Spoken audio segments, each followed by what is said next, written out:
Coming up, over a few beers in the shed, we've got you covered with the best of the worst when it comes to four-wheel drive fails. We'll dive into your comments and questions from the week. We're going to catch up with Jock. Plus, we've got great prizes on offer and the best deals and tips to help you get more out of your four-wheel drive. From our sheds to yours, this is the place for all of us four-wheel drivers to stay connected 24/7. It's going to be a cracking show, so let's get into it. Well, I'm down in the shed again, and I'll tell you what, not a bad place to be, and I think everybody can relate at the moment. Isolation has meant we're doing things that we probably should have been doing a long time ago. I'm talking about DIYs, I'm talking about maintenance on the four-wheel drives. My bench is an absolute mess. I've got wheel bearings up there, grease everywhere. That means I'm having a great time, and hopefully you guys are too, making the most of this isolation period. And last week we caught up with you guys, had beers in the shed, and it turned out to be a massive hit. So I've got Graham on the line. Graham, you there, mate? Mate, I sure am. And you've got impeccable timing, as I'm just about to crack a brewski. Cheers, buddy. Oh, have a go, mate. Cheers. Virtual beers in the shed again, mate. That's what it's all about. I think we should make a habit of this, to be honest with you. It's Mate, I make a habit of it every afternoon. I do as well, but this time I think we get everyone involved as well. Mm-hmm. And if you guys are watching, make sure you get down to your shed, crack a beer, just do it. Even if you're in the house right now, walk down to the shed, walk down to the garage. If you don't have a garage, you don't have a shed, just sit in your four-wheel drive. I reckon that's what it's all about. Just get amongst it. And this is where we're bringing people together in isolation to talk about all the things we're up to right now. And we've just had our Tassie episode hit last week. That was an absolute cracker. That was the $1,000 track, mate. You can't go wrong with that one. If you put all the vehicles together, mate, she was a lot more than $1,000, let me tell you. Exactly right, mate. Inflation has taken its toll. Really has. Say that for sure. I reckon during this episode of Beers in the Shed, we're going to talk about obviously the $1,000 track. We're going to talk about some of your questions that you guys have had. We've also put a few things up on. Oh, mate, there's so many. There's so many. It's so good. Everyone's getting involved, and I think this is the best way to sort of cope with a lot of those questions. Just to get in this sort of space. Technology has come a long way. We can get out here, talk to everybody, and go through some of the questions that they might have, some of the answers. Also go through some of the social media questions that blew up over the week, and there's been a couple, mate, some great topics as well. We're talking about four-wheel drive fails, some classics in there. We've got a stack of prizes to give away, but I reckon first up, we go to one of the questions that was, I reckon it's an absolute cracker as well, and it blew up on the internet over last week. It's the best value for money four-wheel drive. I reckon the topic of best value for money four-wheel drive is such a great topic, and everybody who's looking to buy a four-wheel drive obviously wants the best value for money. Now, I'm not talking about the most expensive or the cheapest. We're talking about the four-wheel drive that absolutely represents best value for money. I straight away started thinking about Landcruisers, Patrols, HiLuxes, and that's where my head went straight away. But when I jumped onto car sales, I know you think that. You just think it because that's what you're used to thinking. You think, you buy a GU or you buy a 100 series, you buy an 80 or something like that. Because it's that word value. That's what we got to think about. It's that word value that we're putting into the sentence. Best value for money. Exactly. How far is your dollar going to go? Yep. And now the best bang for buck vehicles are not those at all. And that might be a little bit controversial because as being an avid Landcruiser man myself, Graham, you've got a lot of Patrols, I think they're called, but they don't necessarily represent good value for money all the time. So sometimes we need to get out of a comfort zone a little bit and look to some more obscure vehicles because those ones sometimes represent real good value for money. Couldn't agree more, mate. What have you come up with? Well, mate, I went through, now obviously this blew up on social media and a lot of people had their say and there was a lot of great vehicles got chucked into the mix there. And it got me thinking, so I jumped onto car sales. I'm on car sales just about nearly every day of the week, as well as boat sales, motorbike sales. You can't ride a motorbike. No, I don't care, mate, but I'm always looking for a good bargain. And so I was looking at some of the value, like straight away I was thinking cheap vehicles, like what are you going to get for like $5,000? And I'm like, well, if that's all you had to spend, where's your money best spent? And I'm thinking things like, 80 series or GQs and stuff like that. You can't buy too many good ones at that price. Let me tell you that for free. No. So where I went and what I reckon is the best buy for under $5,000 is a 1999 NL Pajero, the V6 manual. Yep. Those things are an absolute weapon, mate. And they are just pocket rockets that just for some reason, are worth next to nothing that represent the best value for money. In fact, I helped some friends out who were travelling. They came from overseas to Australia about a year ago, and they needed a vehicle that could take them around Australia. But the catch was they only had $5,000 to spend, and I was like, oh my goodness. Yeah, that's difficult. Ended up buying them that exact vehicle, and it was absolutely fault free for 6 months. It just went, everywhere they wanted to go. It's probably still going. I reckon. It probably is, mate. They sold it on and probably made money on it. And the thing, we picked it up for $2,500 and put about probably another $2,500 into mods with a rooftop tent and a fridge and all the rest of it. And that thing was just ready to tour around Australia. So for $5,000, I reckon that represents great value for money. They used to win Dakar in those cars. I reckon they are underrated. They're absolute weapons. In fact, it gets me to thinking, that does. It really gets me to thinking. It does. It does, doesn't it? I've always this was the Ford or the big wagon version. Yeah. But have you seen those smaller 2-door, the short wheelbase ones? Dude, I know. This is no joke. I used to have a poster of one of those on my wall as a kid. I thought I've always loved short things. Look at this thing behind me. You're a kid that got teased a fair bit, hey? I was actually one of the cool kids. Thank you very much. I had a beard back then as well. No, they are really cool. They are really cool. And then it steps me up to like, okay, say you got $10,000 to spend. What do you buy? What do you buy? Now, my pick is, believe it or not, a 105 100 series, the 4.5 litre petrol. The solid axles. Look, my brother just bought one the other day, and the thing is, it owes him less than $10,000. It's got a front bar, it's got a rear bar, it's got drawers. It came with the fridge. The guy gave the fridge, also a roof rack, 2-inch lift, and 33s. Oh, that's crazy. The car is immaculate. Yep. And we're talking about a solid axle Landcruiser with one of the most bulletproof. It's a petrol engine, sure, but it's absolutely bulletproof, and that thing will go anywhere. Yeah, it will do. It will do. Yep. It's going to use a little bit more fuel, no doubt about it. It is a petrol, a big gas guzzling petrol, but fuel prices have dropped a fair bit right now. Yep. And if you work out the money you're going to save by buying the diesel equivalent, it'll take you 30 years to get to the absolute equal there. And don't forget I think too, it represents great value. Don't forget too that your service life when it comes to a petrol versus a diesel is double. So you're only servicing it half Big as much, time. sorry. And that really adds up when you put 9-10 litres of, I don't know how much oil you put in one of those things, but in this thing, 10 litres of oil every time you put it in, every 5,000 kilometres, 2 oil filters, crazy amount of money. Put that back into fuel. Exactly right. And big time, mate. If you go down the path of if you do a diesel pump on injectors, you're talking about there's a couple of grand for a pump. Yep. There's probably $1,000 at least in the injectors. You're up to about $3,500 without labour to start with on a diesel. Yep. The petrol pump is about $150, $200 maximum. You got spark plugs. Yep. Come on, you're so far ahead. It's not funny. So the old adage of if you want to save money, get a diesel. Buy diesel because you're passionate and you love it. That's right. Not because you want to save money. And don't forget another funny thing about diesel owners, and I am guilty of this too, mate. You buy a diesel because it's cheaper, you want it. Then you go and chase power. So you go and put all this money into putting power on it. Forget about it. And you go and buy petrol, you're already there. You don't have to do a thing. Yeah. You're already there. You've got the power. You've got the power, absolutely. Mate, we have had so many replies to that question. Best value for money four-wheel drive. I'm just going to take a second. I've got a few in front of me here. I'm just going to list a couple here. We've got this. You'll love this one, Sean. We've got Liam Foster, 118. Suzuki Jimny, and he's given them one of those little icons. He's given it one of those. Yes. I'll give it a double one of those, mate, because I reckon they are an absolute mint rig. They are. And when you see it, a well-built Jimny coming down the track, it's one of those trucks, everybody stops to watch it.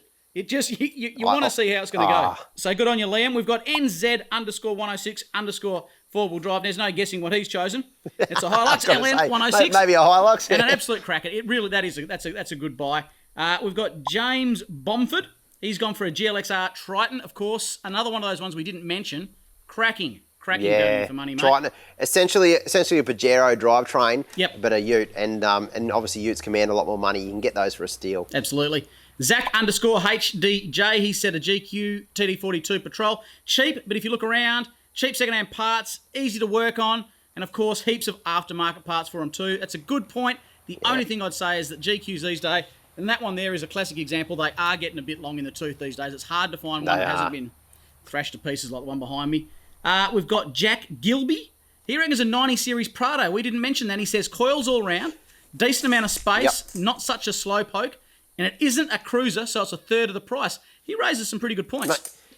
That is fantastic. I actually got a mate who was looking to buy a vehicle with his son the other week. Yeah. So his son saved a bunch of money, wanted a HiLux, had his heart absolutely set on a HiLux.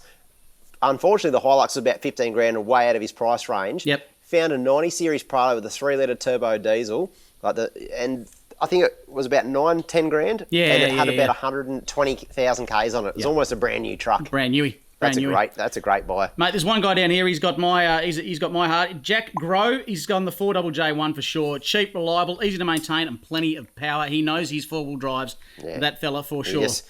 He just wants a turnkey and get around the country. Go. Fair call. The next sort of level I looked at was up to 15 grand. So you got 15 grand to spend. I've never had that much money in my life.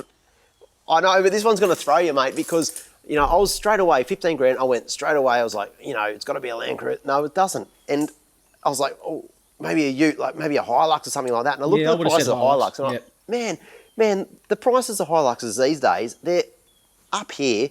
And I was looking around, I was like, okay, well, let's look at Utes that represent obviously great value for money, but super reliable. Yep. I want a vehicle for 15 grand that I can turnkey and not have to spend an absolute fortune on. So I want a low kilometre forward drive that hasn't been thrashed.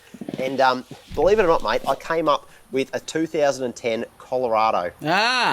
Bit of D-MAX, bit of Isuzu pedigree in it. Well, it is. More in 2008. I think one of the last years when they shared the Isuzu platform. Yep. And they had that, what is it? The 4JJ, yeah. Absolute cracker, mate. That 3-litre, man, that you know it better than anyone. Yep. That how reliable, and you can make a lot of power out of that if you want to. Yep. And I found one for about 120,000 Ks on it, and the dude wanted about 13 grand. I reckon you probably get it for 10 to believe it. I reckon that is a bargain. It'll go forever, and that's exactly where I went when you said this. I thought to myself, not everyone wants to climb up the biggest hill they can find. There's a lot of people that just want to go around Australia, and they don't want to spend a cent on that 4-wheel drive whilst they're going around Australia. They want to know that it is going to be reliable from day dot. And having driven the D-MAX around Oz, as we have so often, that's where I went straight away, to a second-hand D-MAX. And I found one LSU, 165,000 Ks on it, so that's nothing to a 4JJ. The guy wanted 16.5, but he's asking a lot there for that. You could talk him down in this current age. You get that for 14. I mean, be cheeky. Offer him 13. 13 grand? Of course you would. For a absolutely, mate. Everybody puts their dream price on a 4-wheel drive when they're trying to sell it. So you owe it to yourself to try and bargain it down a few grand. Lowball him. Get him down a little bit. Why not? You've got yourself a bargain. Mate, absolute bargain. Every cent you save when you offer someone something a bit lower, you can put that into accessories or it goes fuel to a the canopy, trouble in Australia. it goes to a dual battery, it goes to all that stuff that you would ordinarily just be paying for the badge. Don't do that. Yeah. And so value for money wise, a 2014 D-MAX, but let's say I got that for 14 grand. Come on. You're going to drive that for the next 10 years. Absolute steal for that price. It really is. Sure. It really is, yeah. Yep. If we go to the next level, mate, $20,000. Now, imagine you got 20 grand to spend. I can't, but yeah, go on. It's like I looked around a fair bit. Yep. I found a lot of vehicles around that price. That is a sweet spot in terms of value for money for a vehicle. If you got 20 grand to spend, the world is your oyster. Most second-hand 4-wheel drives that are any good are in that sort of price range. Yep. I'm going to say something. It goes against what I said at the start, but I went for an 80 series turbo diesel Landcruiser. I knew at some point you were going to come back to this. I know. I had to throw it in because I just love those vehicles. Yeah. Look, they're super capable. They'll drive anything almost just stock standard. Yep. And there's a really, really well-built vehicle.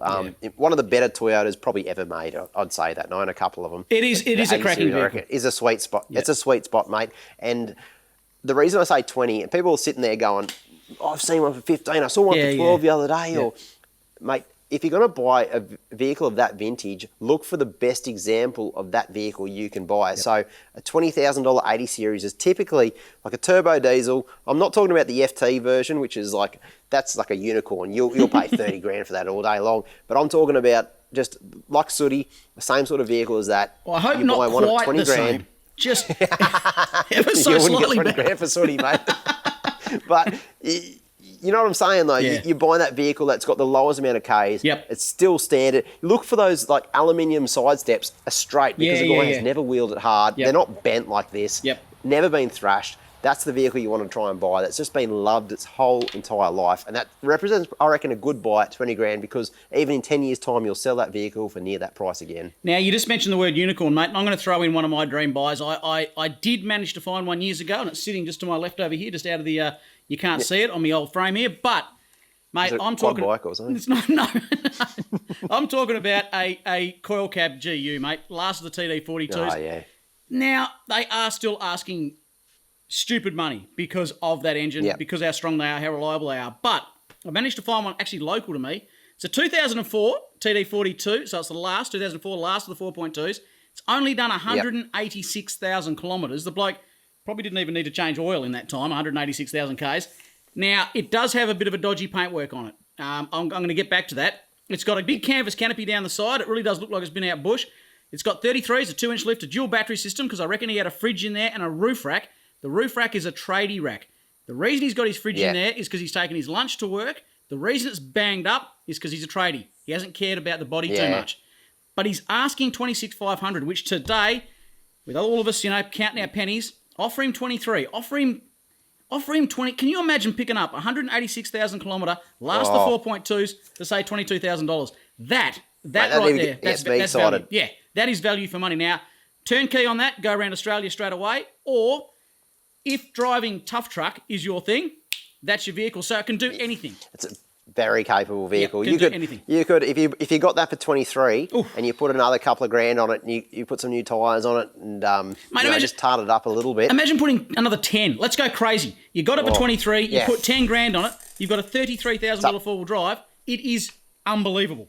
Unbelievable. Yeah, with low Ks on it, so it's not going to start breaking down every 5 minutes. It's it's a really nice vehicle. Yeah, you've got it for 10 Speaking years. of 30 grand, mate. Yes. If I had 30 grand to spend on a used four-wheel drive, Dreamer. And this is one of my ultimate yeah, exactly right. But this is one of my ultimate vehicles.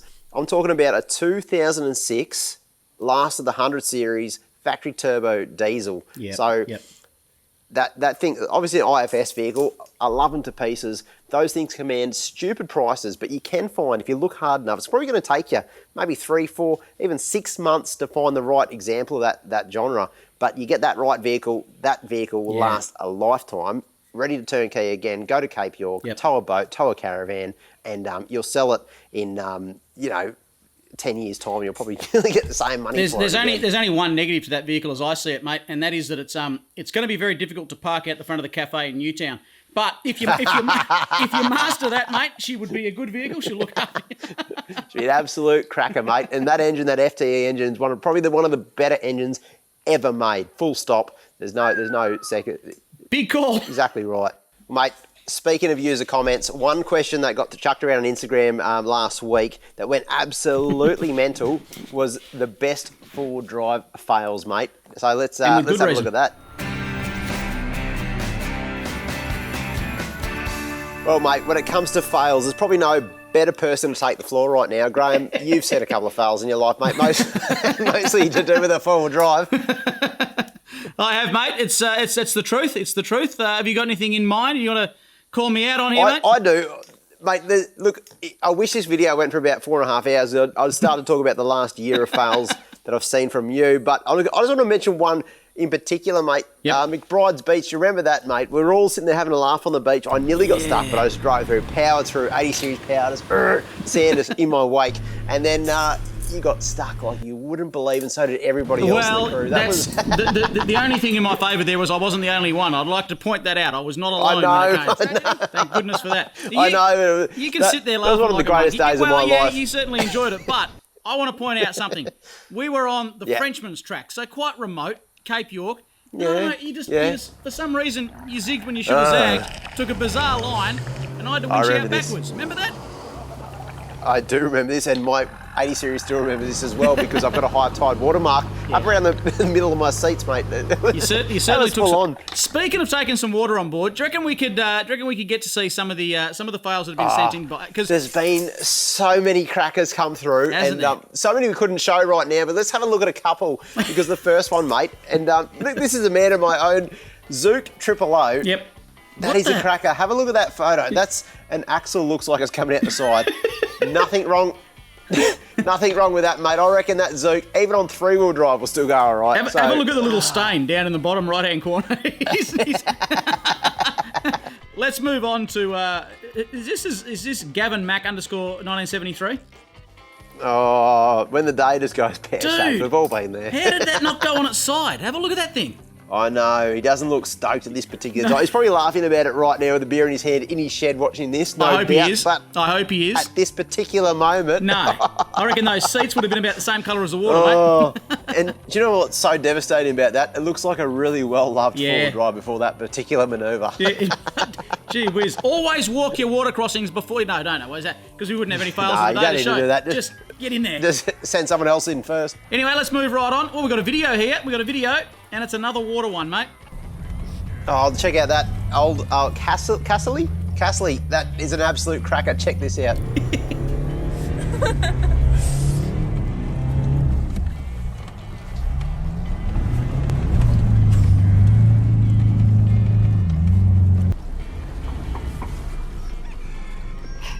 Righto, mate. We've got our 3 favourites that we've chosen coming up next. And I know. I reckon there's no more deserving prize for these folks than a recovery bag, because by the looks of it, they bloody well need one. I know, and tell you what, a snatch recovery bag is an absolute work of art. Yep. Canvas, Yep. PVC inline. We are so proud about this snatch recovery bag. We have designed this ourselves with help from Crashpad to actually make that a reality. So it's the best of the best materials, and these guys are deserved winners. Let's just have a look at this first one here. Hayden Bramick. Mate, What happened there? I don't even want to know. Sometimes when things go absolutely pear-shaped, just throw the rule book out the window, Yeah, mate. that's This it. guy's just... Yep. The car's ruined, I'm sure. So if there's any consolation prize, mate, a snatch recovery bag On your way. Yeah, it'd be hard to get the recovery points on that vehicle without getting wet, but look at him standing up on top, just checking the view. Wowzers, that reminds me of Morton, mate. You remember the GU that we saw? Yeah, at remember Morton that thing? Island that time? Jeepers creepers. Oh my goodness. Now have a look at this bloke. Brad Groves, hang on. He's gone down. He's one of those blokes that's just decided to send it, and he's gone Yep. down to the chassis. He's not just bogged himself. He's decided to see if he can get down to China while he's doing it. That Well, mate, he's going to need a it shovel. looks like a GU Patrol. I'm guessing a 4.2, so I didn't have a lot of guts about it. Oh. It's gone right. It's gone right to the chassis. That's probably It's the gone right problem. to chassis. He's got too much power. He's decided to try and just idle his way out. Mate. He's just gone down to the diff.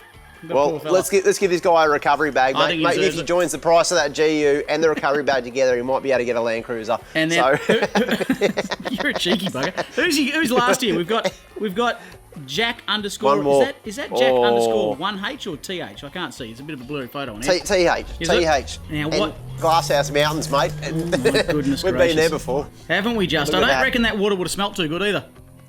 That's the old one-way ticket to the bottom of the bog hole. That's Have a look. I don't know whether that's Carpet. him or his mate that's putting that front recovery point on, but have a look how deep he is. He's right. that's wild, mate. That is wild, and a well-deserved winner of a snatch recovery bag. I like so, it. guys, this is the thing. We go through all of the social media posts like you wouldn't believe, and we love seeing these sort of, not necessarily the fails. We've got enough of those of our own, and we've all been there. There's no doubt about it. We don't need any more. Just get involved. Yeah. Get involved, because you never know. You might just win a prize. And You these might. 3 guys have just won a snatch recovery bag. That is so epic. Something tells That me they're probably going to put brings them to us use. on to Oh, I reckon so, mate. That'll be some of the 3 best used recovery bags, I reckon, out there. But that gets us on to the next point. We're going to go through a couple of questions that have come through. We've got stacks of questions that come through, but we're going to answer mate. a few. And if you think for 1 second we don't look at your questions, well, Well. we're always going through Instagram, Facebook, and of course, YouTube. So check this out.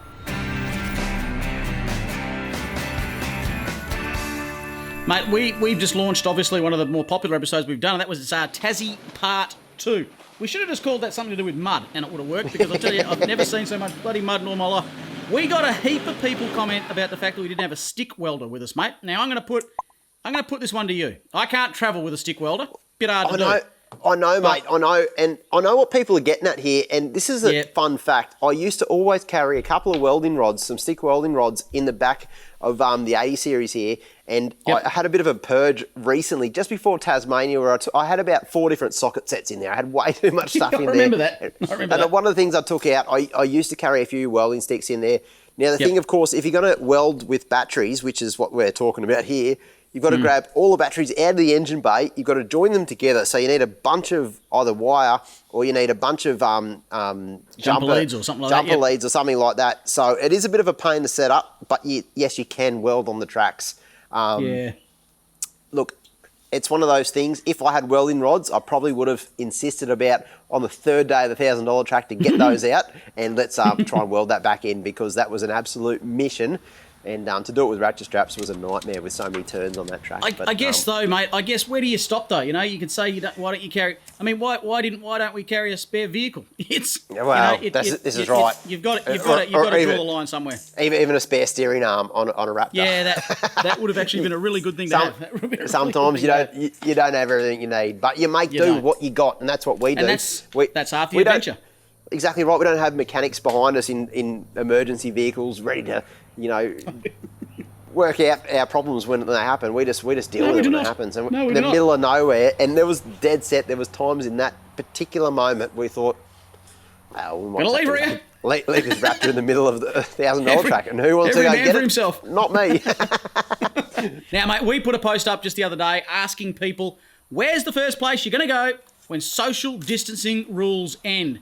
Now, we suggested, we like the idea of Fraser Island. Of course we do. We absolutely love Fraser Island. A couple of people have agreed. Fraser Smith NZ. I wonder if Fraser Smith NZ actually lives in NZ, because he says, love Fraser Island, my island. So I don't know what the NZ bit's about. But Fraser Island. So we've got Steve Josco, Vic High Country. Vic High Country. I mean, who's not going to want to go up there? Absolutely smoking. This is getting me so excited. There's so many places I want to go to, like you, mate. Yep. We just live and breathe this lifestyle just to get out there and about. I'm thinking there's so many places I want to go to as soon as this lifts, mate. And I guess it's moments like now you appreciate how good this country is. We have some of the best four-wheel driving landscapes around, some of the toughest tracks, best campsites, and the fact we can't go. It's only been a little bit. It's only been a month here in Australia. We can't really go anywhere, but I'm suffering, mate. I'm suffering big withdrawal symptoms here. It sucks. Now, if I can just give a little bit of a sneaky hint away, I managed to get away just before this COVID thing sort of locked us all down. And I went to somewhere I haven't been in a long time, and that was from Robe down past Beachport in South Australia, mate. I've always wanted to get there. I'm going to put it to you. It's stunning. We stayed in what I will call the best campsite we've done this year, without a shadow of a doubt. And you filmed it. You filmed it, right? Yeah, we filmed the whole thing. Now, I'm sharing this with Dylan_90. They said Robe, South Australia. Obviously, they were meant to be there last weekend, it says here, but they can't. If you've got a chance, folks, get down to Robe. But if you can't get to Robe because there's bloody COVID-19 thing, I'm going to take you there and give you a look at it.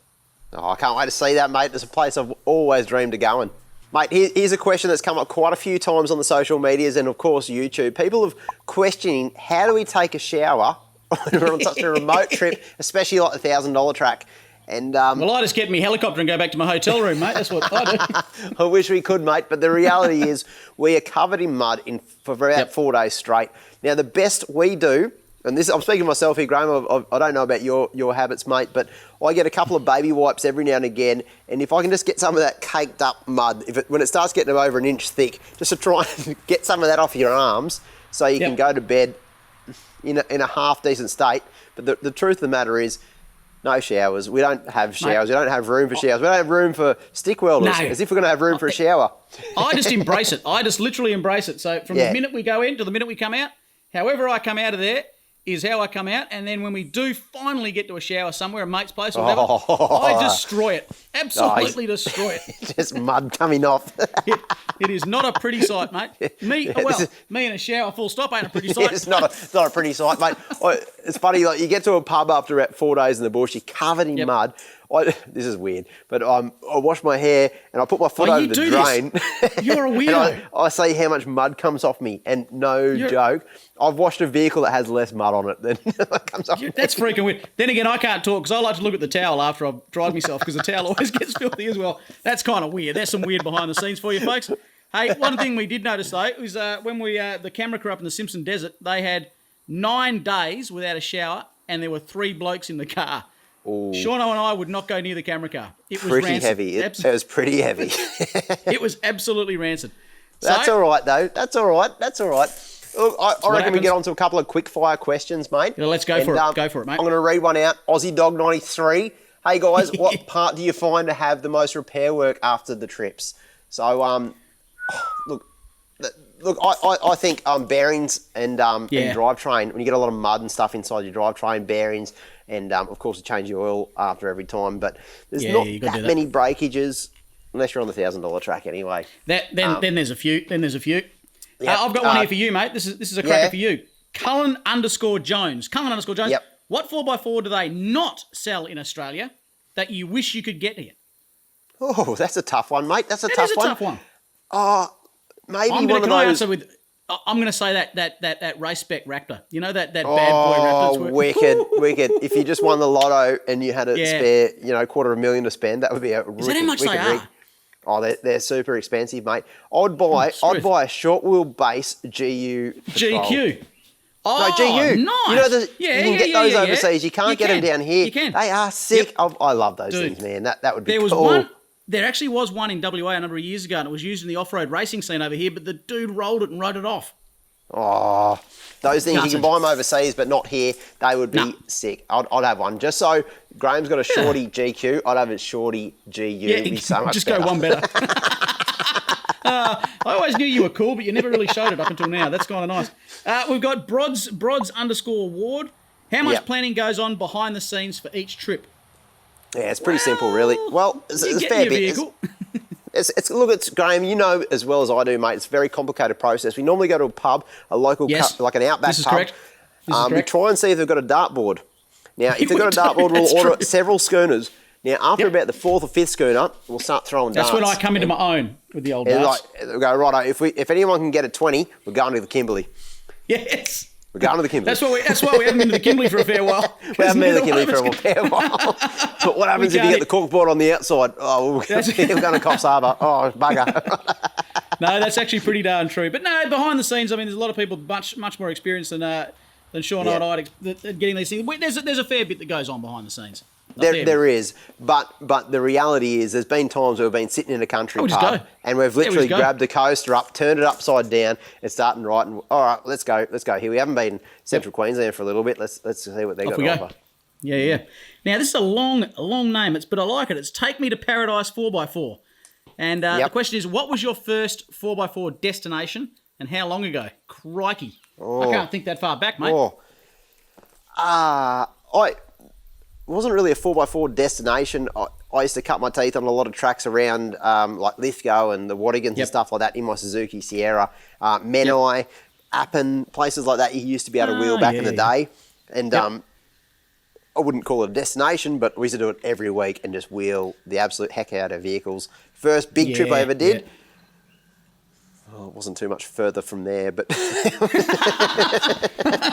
I remember driving like down the east coast in my Suzuki and slept in the driver's seat. I didn't even have a tent with me. I just got tired and I slept in the Southwest Rocks and a few other little cool places.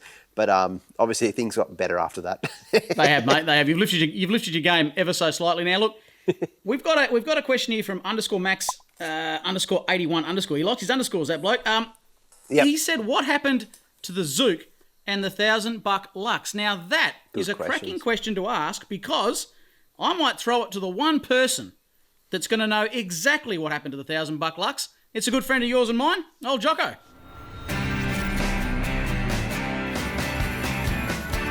Hey boys, hope you're doing well, staying safe in isolation. Graham messaged me asking about the old $1,000 Luxie and where it's been. So I thought I'd film this quick little video to show you. So as you know, I bought the vehicle and it's been in my shed for, I'm sad to say it, about a year and a bit now. And the reason for that is I've been slowly rebuilding it, and I emphasize slowly because it's sort of been as time and budget allow. But it originally had a 2.4 litre naturally aspirated diesel in it, a HiLux engine, which was very slow. And a 4-speed gearbox as well, both of which were pretty tired. The engine was using litres of oil and the gearbox wouldn't stay in any gear. You might even remember on the telly track, I was having trouble keeping it in gear on a lot of the challenges. So it's also kind of hard to get a replacement 4-speed gearbox if you're wondering, for a HiLux anyway. So ripped the old engine gearbox out, and I'll show you how she's sitting at the moment. So this is the poor old Luxie, looking a little bit worse for wear. plenty of work to do and plenty of rust to fix. But basically, I've got a new engine and gearbox, which is actually behind the vehicle on an engine stand. I'm not going to reveal what engine that is just yet, but I'll give you a hint, Graham. I know you're a bit of a closet HiLux fan, mate, so you might be able to get this one. But the 2 hints you'll get are it's still a HiLux engine and it's a petrol. Yeah, a petrol as well. So you're probably wondering why I haven't gone diesel. I think that's probably a conversation for another time because there's a lot of pros and cons to both. But yeah, I decided to go petrol for this vehicle, so we'll see how that goes. Something different anyway. So come around here, as you can see, she's still got a lot of work to do, lots of dust on it and stuff. But then coming up the back here, there's my other Luxie over there. I'm working on it at the same time. It's probably one of the good things about isolation is I'm spending way more time in the shed, which actually is probably no different to usual. But yeah, so the trays come off. It had this mega fuel tank, which has still got to come out. And the reason for that is I found a tub for it, which was quite hard to find. It took me about 6 months. And then I ended up buying the tub off a mate of mine who had a similar model HiLux, but it's got heaps of rust in it. So that's pretty much where I've been for the last couple of months, is doing some rust repair on the tub, which is just over there. I'm not a panel beater by any means, so I'm sort of learning as I go, and it's testing my patience and skills a fair bit out. So once that's done, it'll go on, and then I can build the engine mounts and for the engine and gearbox and all that sort of stuff, get the new engine sitting in there nicely, and then once I'm happy with all that, then I'll pull it all apart again and respray the chassis, get it all nice, respray the cab. So kind of a restoration, not a ground up resto in the sense that some of the guys go hard on, getting original factory bolts and things. I'm not going to go that hard. I basically just want to make it nice and period correct, but with the newer engine, which might even cop a sneaky little turbo down the track, but that's a long way off. I want to get it in and driving first, and as you can see, I have a lot of work to do. But anyway, I thought I'd just film this quick little video for you to show where the Luxie is now. Looking forward to getting back out on the tracks with you boys soon. Shauno, I miss you, mate, and Graham, good on you. And cheers, boys. I'll talk to you later. Well, there you go. That's what Jocko gets up to. I reckon he's not showing one section of the shed. I reckon he's got a swag set up in there. He spends that much time in there. And that's to be expected when you own old Toyotas. You've got to pretty much live in the shed in order to keep them running. Look at my shed, mate. Yeah, well, that's that Toyota, I tell you what. It's a credit to you, but I don't think it's old anymore. There's nothing old on that thing. No, I still live in here, though. Oh. It's probably because you got kicked out. I'm just going to crack another beer if you don't mind, mate. Is that all right? No, absolutely, mate. Look, this is the part where we want to get into a couple of tips of the week. Money's a little bit scarce. Yep. So we're talking about tips that are not going to cost you much money at all. Things you can do yourself really easily. Mate, I'll tell you what, see these things right here? That there is a trusty lighter. We use them to get the campfire going, and I am forever losing them. So what I've gone and done is I've gone and placed a little bit of Velcro, just some sticky Velcro on the back, and then you can just stick that directly onto your drawers. Now, you're not only limited to your lighter, you can use all manner of things. This Velcro will stick to all sorts of things. Stick them on your drawers. You're never going to lose your lighter again. Costs you about 5 cents per object. Super cheap, super handy. Absolute cracking tip, man. I use that all the time as well. Yep. I actually stole that tip off you, and I've got it in the 80 series right now. Yeah, it's a good way to go. Mate, I've got another tip, and this one's going to cost you about $0, and it's absolutely for free. You're going to use this, and I guarantee you're going to love it as well. Every single vehicle, when you open the door, where the door jams in, you've got yourself a little bottle opener. Now, automotive manufacturers might call it something different, but it's a bottle opener. You put a bottle opener in there and bang, you can open a bottle with every single vehicle, and I reckon that is a cool little hack, and it's one of the, I use it all the time, absolutely. It's just a cracking thing. The GU Patrol I honestly think whoever invented it was taking the piss. Sorry for my English. Because it is perfect. It couldn't, even the angle of your bottle when you put it in there, sometimes you've got to be on a real bad angle. This one is like that. You just go, dunk. Mate, I reckon that is a cracking tip, and I hope you guys get a little bit of use out of it. I know you will. I know what our audience is like, mate. They are all over those sort of hacks. And that gets me to the point as well. If you've got a little hack, some little tip that is cheap and easy. You've seen the tips that we've come up with. They cost basically nothing. If you've got a little tip that'll get yourself out of trouble, maybe a little thing you can do around the campsite, I don't know, but let us know via the Instagrams, YouTube, or of course Facebook, because we're always keen to know. I'm going to be old sensible Sam over here and just remind everyone, no drinking and driving. It is not worth it. So use that tip as soon as you get to camp, and then be my guest. Use the tip as many times as you like. I do, certainly. Mate, that probably gets us on to the next thing. We're all about saving money right now. Let's get on to Deal of the Week. Well, mate, I reckon it's now's the time we want to save as much money as we can and try and find the best deals. We talked about the best used buys and trying to save money along the way. And I reckon from now on in this segment, we're going to go to a fair few of our mates across the industry and try and twist their arm for a really good deal. So we might.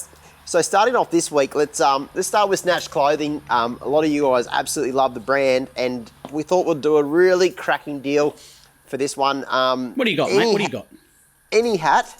So any little melon hider like I've got right now, plus a Nebo product. I'm talking like a head torch, one of those big Larrys that you put on the side of your car. Yeah, look at this bad boy.